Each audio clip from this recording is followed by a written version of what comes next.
Hello साथीहरू, आज पनि तपाईँहरूलाई मेरो भिडियोमा स्वागत छ। मेरो भिडियोमा चाहिँ आज शेर्पा जातिहरूले बनाउने खाप्साको रेसिपी लिएर उपस्थित भएको छु। खाप्सा कसरी बनाउने, के सामानहरू चाहिन्छ भनेर चाहिँ म यहाँहरूलाई क्रमशः देखाउँदै लानेछु। मैले चाहिँ मैदालाई एउटा जालीमा छानिरहेको छु। अनि यो मैदामा चाहिँ किरा अथवा डल्लोहरू परेको छ भने चाहिँ निस्किन्छ है। अनि त्यही भएर चाहिँ मैले जालीमा छानिरहेको छु। अब चाहिँ म ग्यास अन गरेर अनि यसलाई चाहिने खाप्सालाई चाहिने दुध तताउन गइरहेको छु होइन। अनि दुध चाहिँ हाम्रोमा थिएन, तर हाम्रो छिमेकीले ल्याइदिनु भएको हो चिया खानको लागि। त्यही भएर मैले चिया खानलाई अनि खाप्साको लागि पनि हुन्छ भनेर चाहिँ मैले दुध तताइरहेको छु। मैले चाहिँ एउटा भाँडा बसालेर त्यसमा दुध लगाएको छु। अब दुध तातिसकेको छ र म यसलाई डाडुले चलाउँदैछु। र यो दुधलाई चाहिँ मैले राम्ररी चलाइसकेपछि कफी खाने भएर मैले कफीको लागि पनि दुध चाहिँ मगमा अघि नै कफी घोलेर मगमा लगाइसकेको छु। र यसरी दुध र कफी खाँदाखेरि पनि आफूलाई राम्रो पनि हुन्छ। अनि दुध लगाइसकेपछि चाहिँ मजाले चलाउने। अब मैले एउटा स्टिलको सफा आरी लिएर त्यसमा चाहिँ अघि छानेको मैदा लगाउँदैछु। आफूलाई कतिको चाहिन्छ, कतिको बनाउन मन लाग्छ त्यतिको मैदा क्वान्टिटी लिएर चाहिँ तपाईँले आरीमा राख्न सक्नुहुन्छ।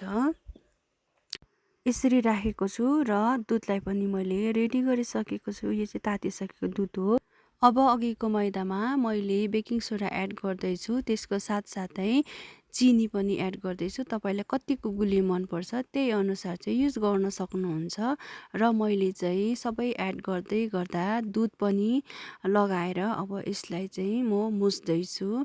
यसलाई मजाले दुधसँग मुस्नुपर्छ र घिउ पनि चाहिन्छ। मैले घिउ पनि खारेर रेडी गरेको थिएँ।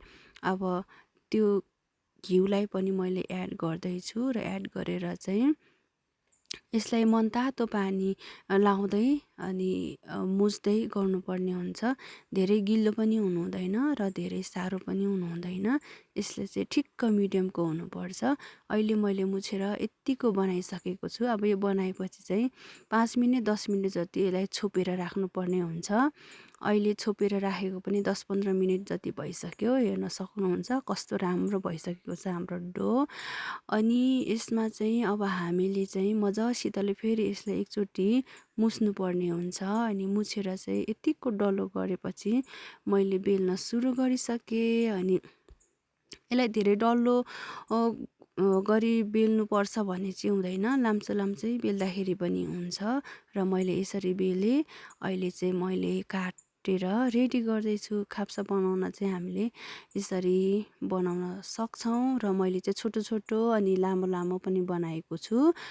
तपाईँहरूले हेर्न सक्नुहुन्छ। अब यसलाई चाहिँ चट काटेर अनि यसरी घुमाइदिनु पर्ने हुन्छ। अनि हेर्नुहोस् हाम्रो खाप्सा चाहिँ यसरी रेडी हुँदैछ। अनि यो बनाउनलाई पनि सजिलो छ र खानलाई पनि एकदमै मिठो पनि हुन्छ। हामीले चाहिँ ब्रेकफास्टमा पाहुनापात आउँदाखेरि चाहिँ खाजाको रूपमा पनि हामी दिन सक्छौँ है त।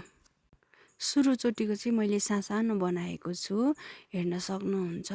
र अहिले चाहिँ अब बनाउँदै जाँदाखेरि चाहिँ सानो ठुलो होइन मिडियम साइजको जस्तो आफूलाई बनाउन मन लाग्छ त्यस्तै बनाउने। अहिले चाहिँ मैले लामो खालको बनाएको छु, हेर्न सक्नुहुन्छ।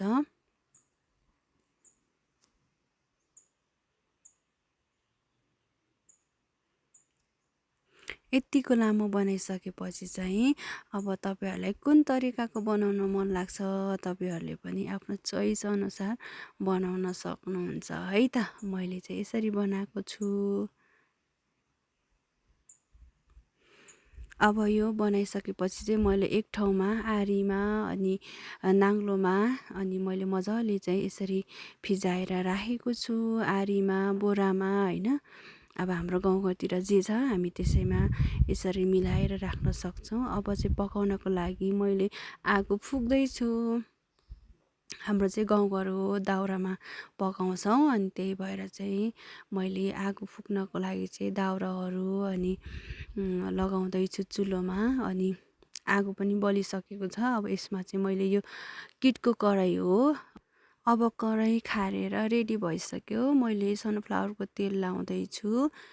अनि हेर्न सक्नुहुन्छ तपाईँहरूले चाहिँ तावामा पनि पकाउन सक्नुहुन्छ। हाम्रो चाहिँ जे छ त्यसैमा पकाउन लागेको छु। मैले चाहिँ तेल खारिसकेको छ। अब हेर्न सक्नुहुन्छ म चाहिँ लाउँदैछु।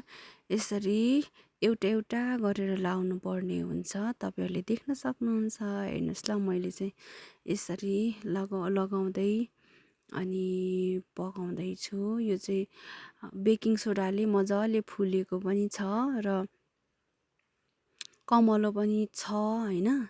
अनि यसरी ब्राउन कलर भइन्जेलसम्म चाहिँ मैले पकाउँदै निकाल्दै गर्दैछु।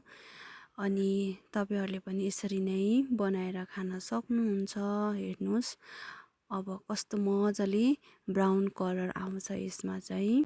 मैले चाहिँ यसरी बनाएको छु र पाहुनापातहरू आउँदाखेरि पनि हामीले सजिलै तरिकाले चाहिँ खाजाको रूपमा चिया कफीसँग दिन पनि मिल्छ।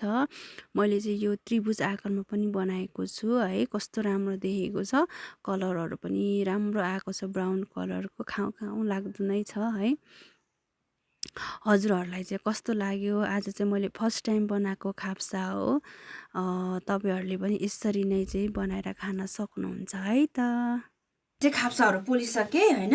त्यही भएर हेर्नुहोस् ल, आज मैले खाप्सा बनाएको छु फर्स्ट टाइममा। अनि म खाएर पनि टेस्ट गर्छु कस्तो रहेछ मैले फर्स्ट टाइम बनाएको खाप्सा। मिठो छ, कमलो पनि छ। हामीले किनेर खानु भन्दाखेरि घरमै बनाएर खाएको चाहिँ राम्रो होइन। कमलो छ।